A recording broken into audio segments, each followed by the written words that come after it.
The October wind cut through Bleakridge like a blade, carrying the scent of frost and impending winter across the Montana Territory. At 5:30 in the morning, the town's main street lay shrouded in pre-dawn darkness, save for the flickering lanterns casting dancing shadows against the weathered storefronts. The only sounds were the distant lowing of cattle and the rhythmic clinking of chains emanating from the sheriff's office. Inside the cramped jail cell, Aiyana sat cross-legged on the straw-covered floor, her dark eyes fixed on the barred window where the first pale hints of sunrise threatened to break the horizon. Her long black hair hung loose around her shoulders, and despite 3 days of confinement, she maintained the quiet dignity that had always marked her presence. The bruises on her face had begun to yellow, testament to the violence that had brought her to this moment. "They'll be coming for you soon, girl," Sheriff Wade Cartwright's gravelly voice cut through the morning stillness.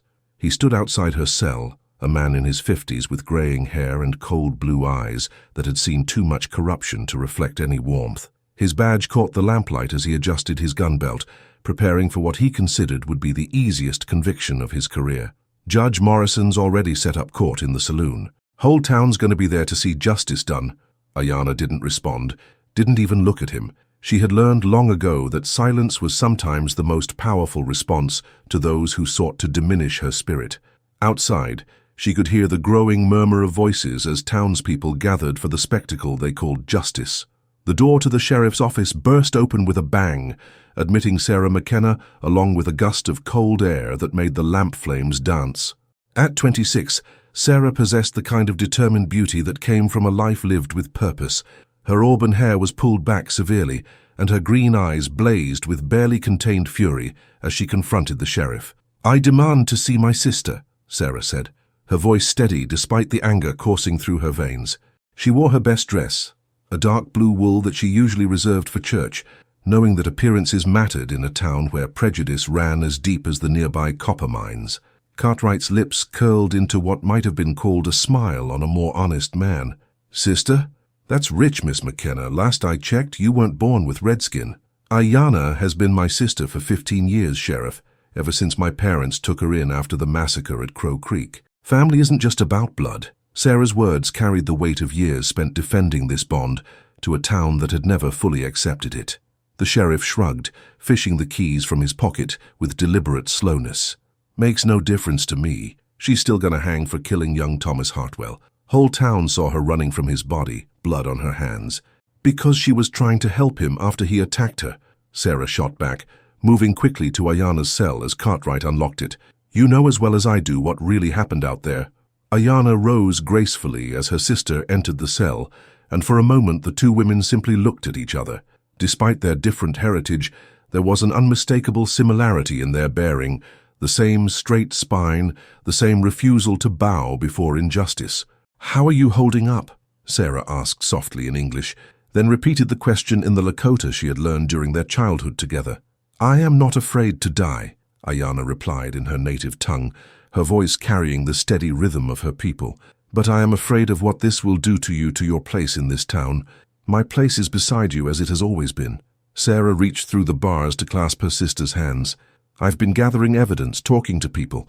Mrs. Hartwell let slip something yesterday about Thomas's gambling debts, and old Pete from the livery stable saw more than he initially told the sheriff."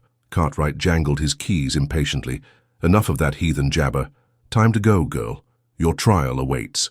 As Aiyana stepped from the cell, Sarah noticed how the sheriff's hand rested on his gun grip, not from fear of escape, but from the habit of a man who had grown comfortable using force to solve problems.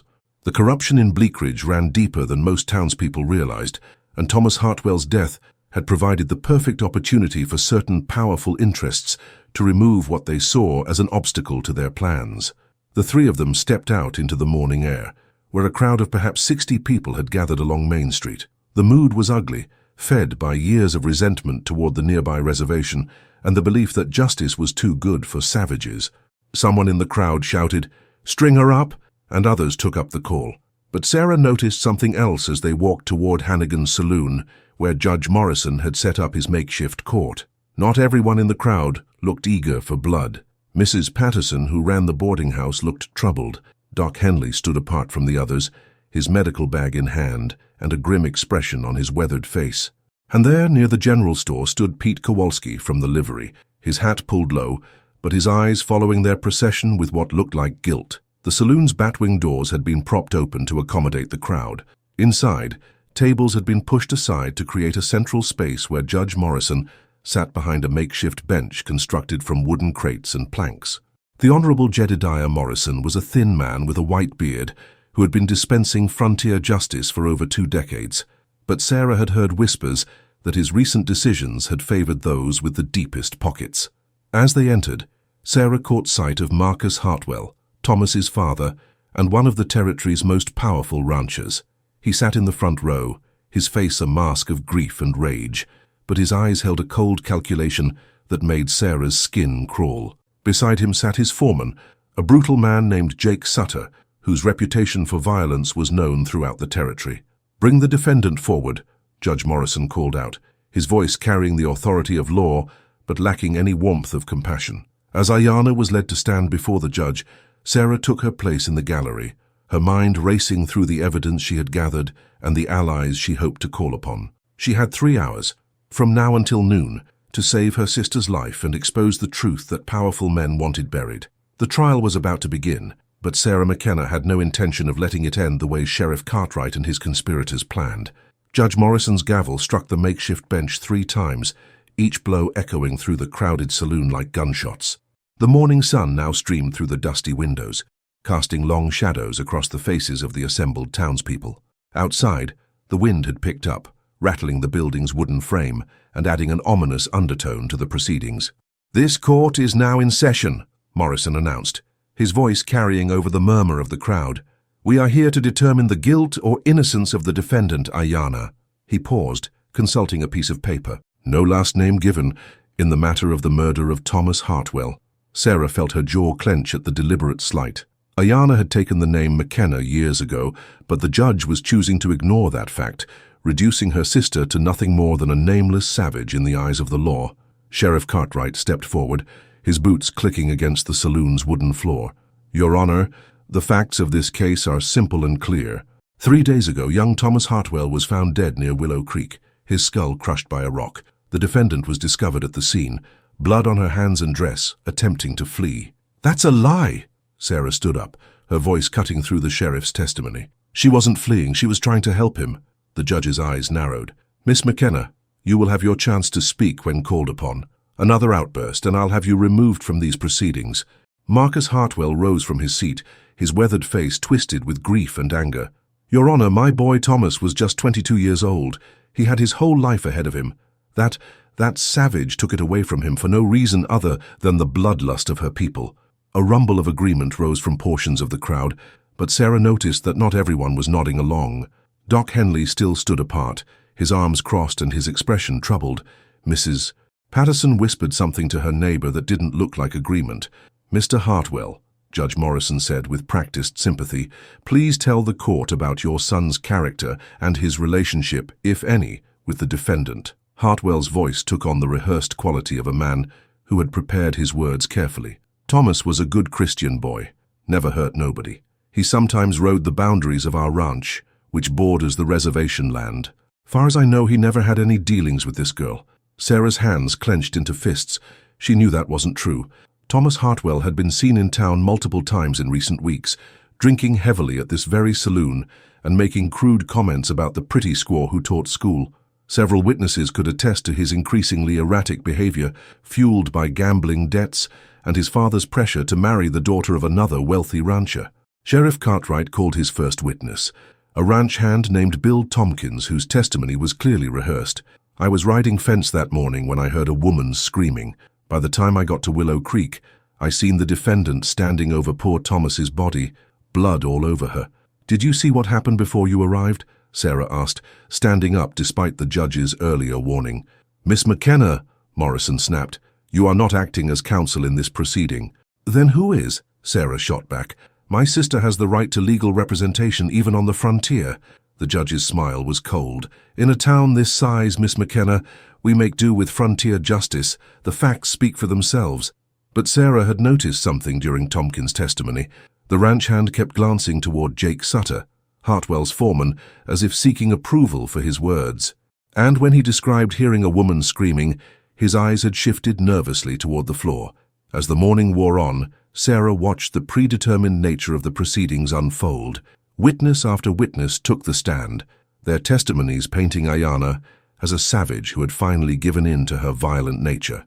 But Sarah had spent too many years as a schoolteacher, learning to read the tells of children trying to deceive her, not to notice the inconsistencies. During a brief recess, she managed to approach Pete Kowalski near the back of the saloon. The old Polish immigrant who ran the livery stable had been avoiding eye contact all morning. "Pete," she said quietly, "I know you saw something that day. Your stable is less than a quarter-mile from Willow Creek." The weathered man's hands shook as he removed his hat. "Miss Sarah, I can't get involved in this. I got a business to think about, a family. And Aiyana has a life to think about," Sarah pressed. "What did you really see?" Pete's eyes darted around the saloon before he leaned closer. "It wasn't like they're saying. I seen young Hartwell riding hard toward the creek that morning, and he wasn't alone. There was another rider following him, keeping back in the trees." Sarah's pulse quickened. "Who was it?" "I couldn't make out the face, but the horse was distinctive, a big palomino with white markings. Only seen one like it in these parts." Before Sarah could ask more questions, Sheriff Cartwright's voice boomed across the saloon. "Court's back in session. Everyone take your seats." As Pete scurried away, Sarah filed this information away. She knew that palomino, it belonged to Jake Sutter, but proving it would be another matter entirely. The proceedings resumed with Dr. Henley being called to testify about Thomas Hartwell's injuries. The elderly physician, who had served the community for over 15 years, approached the witness area with obvious reluctance. "Doc," Sheriff Cartwright began, "tell the court about the nature of young Hartwell's injuries." Henley cleared his throat. "The deceased suffered a severe blow to the back of the head, consistent with being struck by a large rock. However," he paused, glancing around the room, "however, there were other injuries as well." "What kind of injuries?" Sarah called out, ignoring the judge's glare. "Well," Doc Henley continued, seeming to gain strength from Sarah's support, "there were defensive wounds on his hands and arms, and scratches on his face that appeared to be from fingernails. The pattern suggested he had been in a physical altercation before receiving the fatal blow." Sheriff Cartwright stepped forward quickly. "Those injuries are consistent with him fighting for his life against his attacker." But Doc Henley shook his head. "Actually, Sheriff, the positioning and nature of the scratches suggest something different. They were consistent with someone defending themselves against an attack, not with someone who was the aggressor." A murmur ran through the crowd. This wasn't going according to Cartwright's script, and Sarah could see the sheriff's jaw tightening with anger. "Furthermore," Doc Henley continued, his voice growing stronger, "when I examined the defendant's clothing, I found no blood spatter consistent with delivering a fatal blow. The blood on her hands and dress appeared to have come from her attempts to render aid." Judge Morrison's gavel came down hard. "That's enough, Doctor. The jury will disregard those last comments as speculation." But Sarah noticed that several people in the crowd were now looking uncomfortable with the proceedings. The carefully constructed narrative was beginning to show cracks, and she intended to widen them as much as possible. As the morning progressed toward noon, Sarah realized that the trial was moving much faster than typical frontier justice usually allowed. Someone wanted this finished quickly, before too many questions could be asked or too much truth could emerge. She looked at Aiyana, who had maintained her dignified silence throughout the proceedings, and made a silent promise. Before this day was over, she would expose the lies that bound this conspiracy together, even if it meant putting her own life at risk. The courthouse clock, a battered timepiece hanging above the bar, showed 11:15 when Judge Morrison called for the final witness. The air in the saloon had grown thick with tobacco smoke and tension, and Sarah could feel the weight of impending doom settling over the proceedings like a shroud. She had been waiting for this moment, knowing it might be her only chance to speak for her sister. "The court will now hear from Miss Sarah McKenna," Morrison announced with obvious reluctance, "though I must remind everyone that her testimony should be viewed in light of her personal interest in the outcome." Sarah rose from her seat, her legs steady despite the trembling in her hands. She had taught school for 8 years, faced down unruly students and angry parents, but never had the stakes been this high. As she walked to the front of the saloon, she felt every eye in the room upon her. "Your Honor," she began, her voice carrying clearly through the smoky air, "I've lived in this community for 15 years, and I've seen firsthand the good and decent nature of my sister Aiyana. But more importantly, I've also discovered evidence that proves her innocence and reveals the real truth behind Thomas Hartwell's death. Sheriff Cartwright started to object, but Sarah pressed on. 3 nights ago, I spoke with Mrs. Elizabeth Hartwell, Thomas's own mother. She told me something that Sheriff Cartwright apparently didn't think was worth investigating. Marcus Hartwell shot to his feet. You leave my wife out of this. She's been through enough. Let me finish, Sarah said firmly. Mrs. Hartwell told me that Thomas owed significant gambling debts to Jake Sutter, debts that had been causing heated arguments between father and son for weeks. All eyes turned to Jake Sutter, who sat rigid in his chair, his scarred face betraying nothing. But Sarah noticed how his right hand had moved instinctively toward his gun. Furthermore, Sarah continued, Pete Kowalski from the livery stable witnessed a second rider following Thomas to Willow Creek that morning, a rider on a distinctive Palomino horse with white markings, a horse that belongs to Jake Sutter. The murmur that ran through the crowd was different now, uncertainty replacing the earlier bloodlust. Pete Kowalski, who had been trying to make himself invisible near the back wall, found himself the focus of dozens of stares. Judge Morrison's gavel came down sharply. These are serious allegations, Miss McKenna. Do you have proof of these claims? Sarah reached into her reticule and withdrew a folded piece of paper. I have Thomas Hartwell's own gambling marker, written in his hand and witnessed by 2 men. It shows he owed Jake Sutter over $300, money he didn't have. She held up the paper, and several people craned their necks to see it. And I have something else. Yesterday, while helping Mrs. Patterson clean rooms at the boarding house, I found this in Jake Sutter's laundry. From her bag, she produced a shirt with dark stains across the front. These stains tested positive for blood when Doc Henley examined them this morning before court began. Dr. Henley stood up, his face pale but determined. That's correct. I examined the shirt at Miss McKenna's request. The blood stains are consistent with someone who was present during a violent altercation. Jake Sutter finally spoke, his voice a low growl. That could be blood from anything, butchering cattle, a bar fight, anything at all. You're right, Sarah agreed. It could be. But combined with witness testimony placing you at the scene, your financial motive and the fact that you've been pressuring the Lakota to sell their treaty lands to Marcus Hartwell, it paints a very different picture of what happened at Willow Creek. The saloon erupted in voices. Some people were shouting questions, others were demanding order, and a few were beginning to look at Jake Sutter with suspicion rather than solidarity. Sheriff Cartwright stepped forward, his hand on his gun. That's enough wild accusations, Miss McKenna. You're disrupting this court with unfounded speculation. But Sarah wasn't finished. She turned to address the crowd directly. Ask yourselves this. Why was Thomas Hartwell at Willow Creek in the first place? It's miles from his usual patrol route. Why was he there alone, early in the morning, in a place where he knew Aiyana often gathered medicinal herbs for Doc Henley? She paused, letting the implications sink in. And why, if Aiyana murdered him in cold blood, would she remain at the scene trying to help him? Why not flee immediately, especially knowing how this town views her people? Doc Henley cleared his throat. If I may add something, Your Honor, when I examined the defendant's hands, I found plant material under her fingernails, specifically willow bark and elderflower. These are medicinal herbs used to treat pain and fever. She was gathering healing plants, not weapons. Aiyana spoke for the first time during the trial, her voice clear and strong. I went to Willow Creek to gather medicine for Mrs. Patterson's grandson, who has been fighting a fever.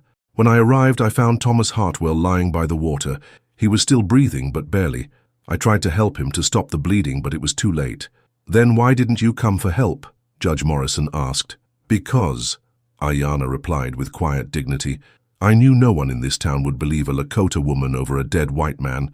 I knew they would blame me regardless of the truth. Her words hung in the air like an indictment of the entire community. Sarah saw shame flicker across several faces in the crowd, but Jake Sutter had heard enough. He stood up abruptly, his chair scraping against the wooden floor. This is nothing but lies and speculation from a squaw lover trying to save her savage sister. The insult hit Sarah like a physical blow, but she stood her ground. The only savage behavior I see here is the rush to judgment and the willingness to hang an innocent woman to protect the guilty. That's when everything went wrong. Jake Sutter's hand moved toward his gun, but before he could draw it, Sheriff Cartwright was beside him, restraining his arm. Not here, Jake. Not in front of everyone. The words were spoken quietly, but in the sudden silence of the saloon, they carried to every ear. Sarah felt her blood turn to ice as she realized what she had just heard, confirmation that Cartwright and Sutter were working together. Judge Morrison, apparently recognizing that the situation was spiraling out of control, began to speak rapidly. In light of the irregularities, in this case I believe it would be appropriate to—" But his words were cut off by a commotion at the saloon's entrance. Two men pushed through the batwing doors, U.S. Marshal Tom Bradley and his deputy, both wearing the distinctive silver stars of federal law enforcement. "Sorry to interrupt, folks," Marshal Bradley said, his voice carrying the authority of someone accustomed to being obeyed, "but we received a telegram yesterday requesting federal investigation into allegations of corruption and murder in Bleakridge. Seems we arrived just in time." Sarah's heart leaped. She had sent that telegram 2 days ago, using the last of her savings to contact the territorial marshal's office. She had prayed it would arrive in time. Sheriff Cartwright's face had gone white. "Marshal Bradley, there's been some mistake. We're conducting a perfectly legal trial here." "I'm sure you are, Sheriff," the marshal replied with a thin smile. "But federal law takes precedence when it comes to violations of treaty rights and conspiracy to commit murder. And from what I just heard, it sounds like we need to have a different conversation about who's really on trial here." Jake Sutter made his move then, drawing his gun with the speed of a man who had lived by violence his entire life. But he had underestimated the federal marshals, who had been expecting trouble. Deputy Marshal Collins had his weapon out before Sutter's gun cleared leather. "Drop it, Sutter," Collins commanded. "You're under arrest for the murder of Thomas Hartwell and conspiracy to obstruct justice." The next few seconds unfolded like a nightmare. Sutter, rather than surrender, swung his gun toward Aiyana, apparently deciding that if he was going down, he would finish what he started. But Sarah was already moving, throwing herself between the gun and her sister, just as the shot rang out. The gunshot echoed through the saloon like thunder, followed by a moment of absolute silence that seemed to stretch into eternity. Sarah felt the bullet tear through her shoulder, spinning her around before she collapsed to the sawdust-covered floor. Pain exploded through her body, but her first thought was for Aiyana, who knelt beside her, pressing her hands against the bleeding wound. Sarah, stay with me." Aiyana's voice broke through the ringing in her ears, speaking in English mixed with desperate Lakota prayers. Deputy Marshal Collins had put 2 bullets into Jake Sutter's chest, dropping him beside an overturned table. The foreman lay motionless, his eyes staring sightlessly at the saloon's tin ceiling, his gun still smoking in his lifeless hand. Doc Henley pushed through the panicking crowd, his medical bag already open. "Everyone back! Give her room to breathe." He knelt beside Sarah, his experienced hands quickly assessing the wound. "The bullet went clean through, missed the bone, but she's lost blood. We need to get her to my office." Marshal Bradley surveyed the chaos with the calm authority of a man who had seen worse.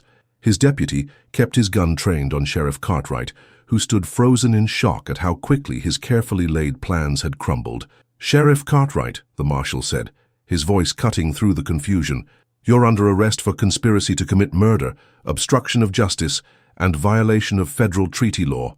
Cartwright's face cycled through disbelief, anger, and finally resignation. "You can't prove anything. Sutter's dead. He can't testify to nothing." "Maybe not," Bradley replied, pulling out a folded telegram. "But this wire from the territorial governor's office says otherwise.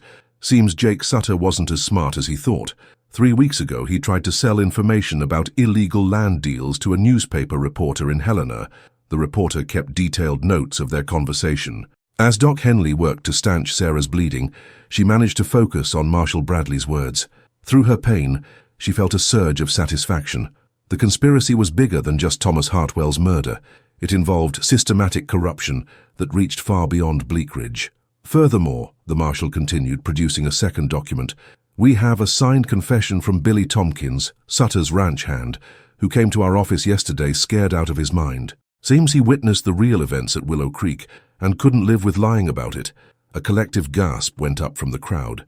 Billy Tompkins, who had testified earlier about finding Aiyana over Thomas's body, had apparently grown a conscience after leaving town. Judge Morrison, realizing which way the wind was blowing, began to distance himself from the proceedings. "Marshal, I want it on record that this court was prepared to consider all evidence fairly." "Sure you were, Judge," Bradley said dryly. "That's why you were rushing to hang an innocent woman based on circumstantial evidence and perjured testimony." As Doc Henley helped Sarah to her feet, her legs unsteady but her spirit unbroken, she looked around the saloon at the faces of her neighbors. Some showed shame, others confusion, but many were beginning to understand the magnitude of the injustice they had nearly participated in. Marcus Hartwell sat slumped in his chair, looking like a man who had aged a decade in the past hour. The grief on his face was genuine, but now it was mixed with the horrible realization that his son's real killer had been sitting beside him throughout the trial. "My boy," he whispered, his voice barely audible. "My poor boy. What really happened to him?" Marshal Bradley approached the broken father with surprising gentleness. "From what we've pieced together, Mr. Hartwell, your son got in over his head with gambling debts to Jake Sutter. When Thomas couldn't pay, Sutter followed him to Willow Creek to collect. Things got violent and Sutter killed your boy with a rock to make it look like Indian savagery." "But why?" Hartwell asked, tears streaming down his weathered cheeks. "Jake worked for me. I trusted him." "Because," Sarah said, her voice weak but determined, "Sutter was working multiple angles. He had been pressuring the Lakota to sell their treaty lands to you, taking bribes from both sides. When Thomas threatened to expose the gambling operation, Sutter saw a chance to eliminate a problem and frame Aiyana, hoping to destabilize the reservation enough to force a land sale." Deputy Collins added, "We found documents in Sutter's saddlebags showing payments from a mining consortium interested in the copper deposits on reservation land. This was never just about gambling debts. The full scope of the conspiracy was staggering. Sutter had been playing a complex game, manipulating both the white townspeople and the Lakota, hoping to profit from the inevitable conflict. Thomas Hartwell's murder was just one move in a larger scheme that would have displaced an entire people from their ancestral lands. Aiyana, who had remained silent during these revelations, finally spoke. "Sheriff Cartwright came to the reservation 2 weeks ago. He told our chief that there had been cattle thefts, that the tribe would be held responsible unless we agreed to relocate. We knew there had been no thefts." "Of course there weren't," Marshal Bradley confirmed. "Sutter and Cartwright were manufacturing evidence to justify seizing the land. Your sister's trial was meant to be the final piece, proof that the savage nature of the Lakota made them too dangerous to remain so close to white settlements." Sarah leaned heavily against Doc Henley, her shoulder throbbing but her heart lighter than it had been in days. Justice was finally beginning to emerge from the web of lies and corruption that had nearly cost Aiyana her life. But the revelations weren't finished. Mrs. Patterson, the boarding house owner, stepped forward hesitantly. "Marshal, there's something else you should know. Jake Sutter wasn't working alone in town. He had meetings with other folks, people who were promised payments when the land deal went through." The crowd stirred uneasily. How deep did this corruption run? Who else in their community had been willing to sacrifice an innocent woman for profit? "We'll be conducting a full investigation," Bradley assured her. "Anyone involved in this conspiracy will face federal charges." Judge Morrison stood up abruptly. "I believe this court should be adjourned. Clearly there are irregularities that require further examination." "The court is adjourned," Marshal Bradley said firmly, "and the defendant is hereby released into federal custody pending a complete investigation. Miss Aiyana McKenna, you're free to go." The words Sarah had prayed to hear finally rang through the saloon. Aiyana was free. The nightmare was over. But as Doc Henley helped Sarah toward the door, she noticed that not everyone in the crowd looked pleased with this turn of events. There were faces in the gathering that showed anger rather than relief, people who had been counting on the land deal profits, or who simply couldn't accept that they had been wrong about Aiyana. "This isn't over," someone muttered from the back of the crowd. "Federal marshals won't be here forever." Sarah felt a chill that had nothing to do with her injury. They had won this battle, exposing the conspiracy and saving Aiyana's life. But the deeper problems, the prejudice, the greed, the willingness to sacrifice justice for profit, those would take much longer to heal. As they stepped out into the noon sun, Sarah looked at her sister and saw the same realization in her dark eyes. They were free, but freedom in a hostile world was just the beginning of their challenges. The clock above the saloon showed exactly 12 o'clock. In 6 hours, they had gone from a predetermined execution to a complete reversal of justice. Sheriff Cartwright now wore the chains that had been meant for Aiyana, but the real test would be whether the community could learn to live with the truth they had been forced to confront. 3 weeks after the trial, Sarah McKenna stood at the window of her small cabin, watching the October snow dust the Montana landscape like powdered sugar. Her left arm remained in a sling, but the wound was healing cleanly thanks to Doc Henley's skilled care and Aiyana's knowledge of traditional Lakota healing herbs. The physical pain was manageable. The emotional healing would take much longer. The cabin sat on the border between the town of Bleakridge and the reservation, a deliberate choice that symbolized the bridge Sarah and Aiyana had always tried to build between two worlds. This morning, smoke rose from chimneys in both directions, the town preparing for another day of commerce and conversation. the reservation going about the quiet business of survival that had sustained the Lakota through countless winters. "The coffee's ready," Aiyana called from the kitchen, her voice carrying the gentle warmth that had always been her defining characteristic, even through the nightmare of the past month. Sarah turned from the window, still marveling at the simple miracle of her sister's freedom. 3 weeks ago, they had come within hours of losing everything. Now they sat together each morning, planning a future that had almost been stolen from them. "Any word from Marshal Bradley?" Sarah asked, settling carefully into her chair at the small wooden table they had built together years ago. Aiyana poured coffee into 2 chipped ceramic cups, steam rising between them like incense. "He stopped by yesterday while you were resting. The territorial governor has appointed a new sheriff, Tom Wilson from Helena, and there's going to be a federal investigation into all the land deals involving reservation territory." Sarah nodded, wrapping her good hand around the warm cup. The immediate crisis had passed, but the aftermath was proving almost as challenging as the original conspiracy. Half the town seemed genuinely ashamed of how quickly they had rushed to judgment, while the other half resented the federal intervention and the implication that their frontier justice had been corrupted. "Mrs. Patterson came by earlier," Aiyana continued. "She wanted to apologize again and to ask if you'd consider returning to teach at the school." This was the question Sarah had been dreading. Before the trial, she had been Bleakridge's schoolteacher, respected if not always loved by the community. Now she was the woman who had exposed their carefully hidden secrets and forced them to confront their own capacity for injustice. Some parents had already said they wouldn't send their children to a school run by a squaw lover. "What do you think?" Sarah asked, though she suspected she already knew her sister's answer. Aiyana was quiet for a moment, gazing out the window toward the reservation. "I think this community needs healing more than it needs comfort, and I think you're one of the few people who might be able to help them find it." A knock at the door interrupted their conversation. Sarah rose carefully, expecting to find another neighbor bringing food or offering awkward apologies. Instead, she opened the door to find Marcus Hartwell standing on her porch, hat in hand, and genuine grief etched into every line of his weathered face.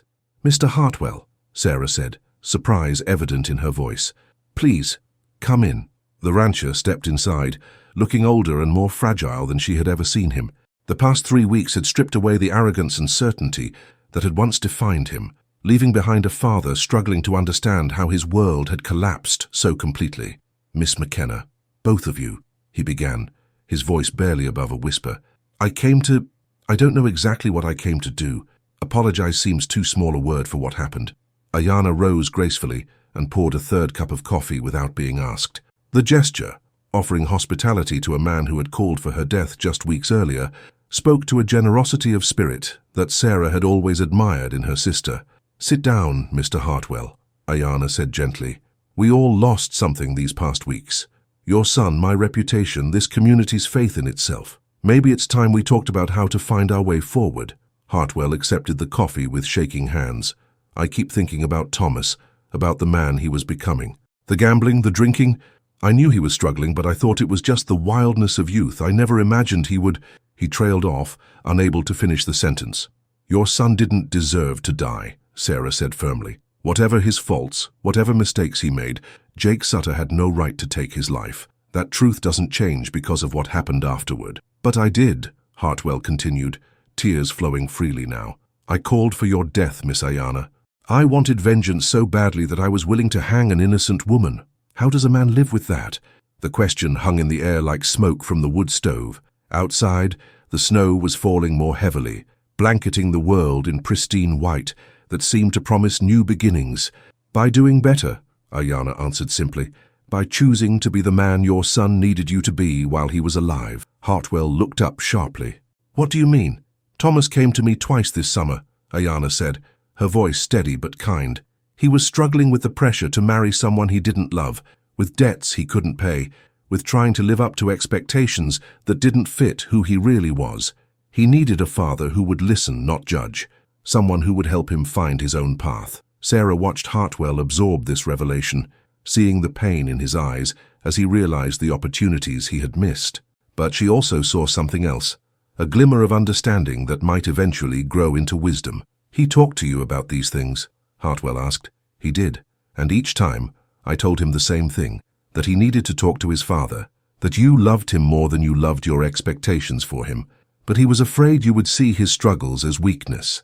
The rancher was quiet for a long time, staring into his coffee as if it might contain answers to questions he had never learned to ask. When he finally spoke, his voice was different, softer, more uncertain, but somehow more genuine than Sarah had ever heard it. "What can I do?" he asked. "How can I make amends for what I've done?" Aiyana exchanged a look with Sarah before answering. "The reservation school needs supplies, books, paper, warm clothes for the children.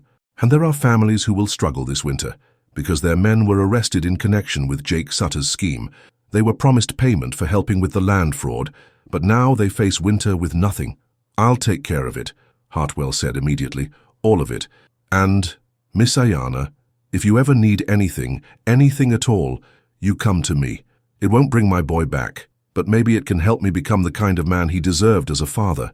After Hartwell left, the two sisters sat in comfortable silence, watching the snow transform the landscape outside their window. The world looked different in white, cleaner, more hopeful, full of possibilities that hadn't existed the day before. "So," Aiyana said finally, "will you take the teaching position back?" Sarah considered the question carefully. "I think I will, but I want to do something different this time. I want to teach both communities, white children and Lakota children together, help them understand each other's stories before they're old enough to build walls between themselves." "The school board will never approve that," Aiyana pointed out.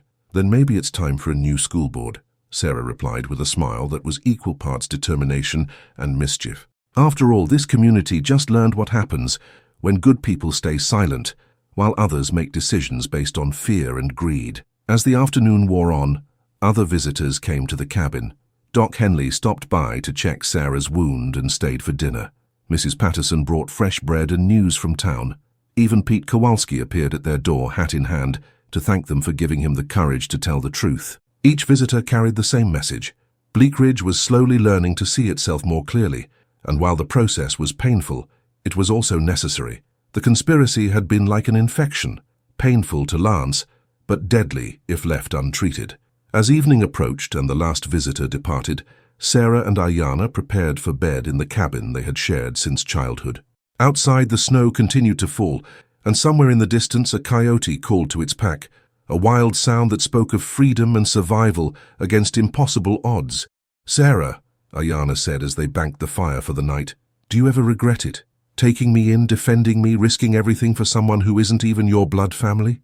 Sarah looked at her sister, this woman who had taught her about courage, dignity, and the power of choosing love over fear, and felt her heart overflow with certainty. "Never," she said firmly. "Family isn't about blood, Aiyana. It's about choosing to stand together when the world tries to tear you apart. It's about believing in each other when no one else will. And it's about knowing that some things are worth fighting for no matter the cost." Outside, the snow had stopped, and through the cabin window they could see stars emerging in the clear night sky. Tomorrow would bring new challenges, new opportunities to build bridges between their divided communities. But tonight, they were together, they were free, and they were home. The dawn that had begun with chains and accusations had ended with truth and the promise of justice. And in a small cabin on the Montana frontier, two sisters who had chosen love over hatred were ready to help their world begin again,